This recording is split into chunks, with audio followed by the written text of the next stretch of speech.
Kuya yun, aware ka ba? Aware ka ba? Yung salary, hindi ng sahod namin eh. Kahit sa komisyon eh. Yung salary, fix lang talaga yun. Commission po ba kayo ngayon? Commission. Opo. Kung papipiliin po kayo, ano yung mas gusto niyo, yung fixed salary or yung commission? Commission. Bakit po? Kasi kapag maraming pasero, malaki ang sahod. Yun ang fix talaga yun. Yung salary. Yun nga po yung Maliit maganda. eh. Hindi natapan yung pamilya eh. Saka nag-ano ko yun. Bumabiyahe ng madaling araw, tapos ganun lang. Kasi official eh. Sa address ng ruwas. Pero kuya, na alam mo naman yung mga benefits na makukuha nyo yung sa monthly, yung sa law na yun, yung sa pinapatupad na policy na yun. Alam mo yung mga makukuha mo kapag pinatupad na yun? Eh, kaso, hindi. Kasi yun, malaki ang kakalad sa amin eh, kapag salary. Nandun na magkakaroon ng tax. Tapos, lalaki na yung isip namin. Opo. Namin. Meron, Wala na matitira. Hindi na sasapat sa pamilya, lalo kung nagpamukha ka na isang wala. Siyempre, kung anong ipapatupad sa batas, sundin natin kung mabayag yung buwan. Sa inyo po, babot po kayo? Wala akong magagawa eh. Kaya gano'n. Pwede po opinion. Pero sa sarili nyo, kung papipiliin po kayo, Kung sa opinion naman na, mababa ka, pero kung magkapantay naman yung sahod sa salary na ibigay nila, okay lang. saka aware po ba kayo sa mga benefits na makukuha nyo pag monthly na? Oo. Siyempre. Mayroon na yan, 13 months. Opo, yun nga po. 13 months, ano-ano Sa dyan. SSS. Okay naman kami rito. Mayroon na kami SSS dito. Kumpleto naman kami rito eh. Pag-ibig, PhilHealth. Magkano po ba kinikita nyo, Ate? Labor sprayas. Pagka magandang kita namin, minsan, Yung average po. may 1,000.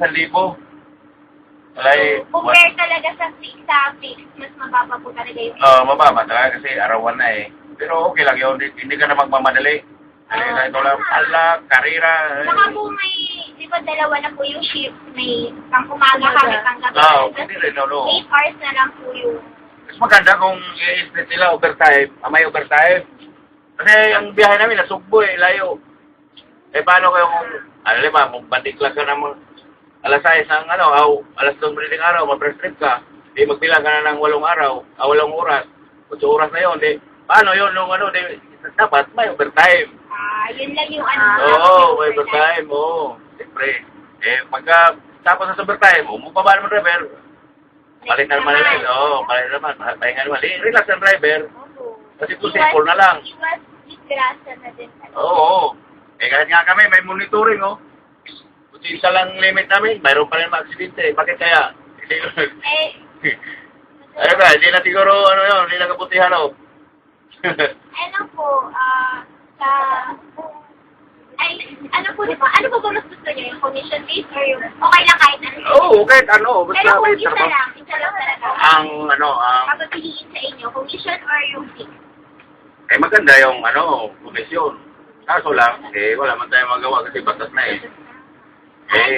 Inano natin yung... Nga, kung ipapatupad na po, ano po yung sa palagay niyo magiging effective po sa inyo po, mga drivers, mga... Hindi, mayroong pagpapakunti sa epekto, pero wala problema epekto eh.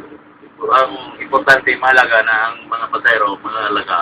Kuya, ikaw lang nagsabi niyan sa lahat ng drivers na. Kasi mga naman yun, wala naman. Nakalawa sila, puro sila mga kita. Ay, walang kita eh. Wala naman silang iliisip kundi kita. Tama. Sarili lang talaga ginalo nila. Kailangan, sarili mo na, saka yung pasayro. Saka po, di ba kung maaaring madisgrasya kayo, Ay, ikaw oo. din eh. Ano ka? Malaki yung panagutan mo sa pasayro. Wala naman. Katulad din yung estudyante. Kaya yun, nagkarira ka. Opinion ko na, pabor pa kayo. Sa akin, okay lang. Bakit po? Wala na isang masama eh. Sa paano paraan?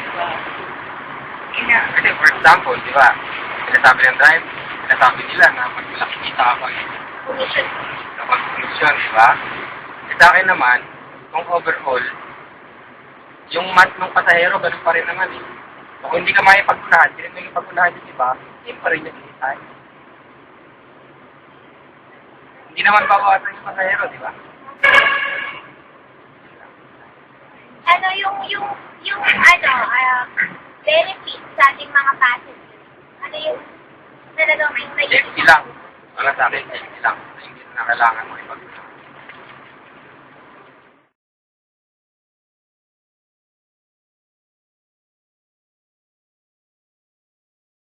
Kasi sabi niyo doon, dun sa Pero pabor ako doon kasi parang di nag-uunahan yung mga driver sa pagkuha ng pasahero. Yun ang dahilan na nagkakaroon ng maraming aksidente sa mga grabe traffic na pag-uunahan.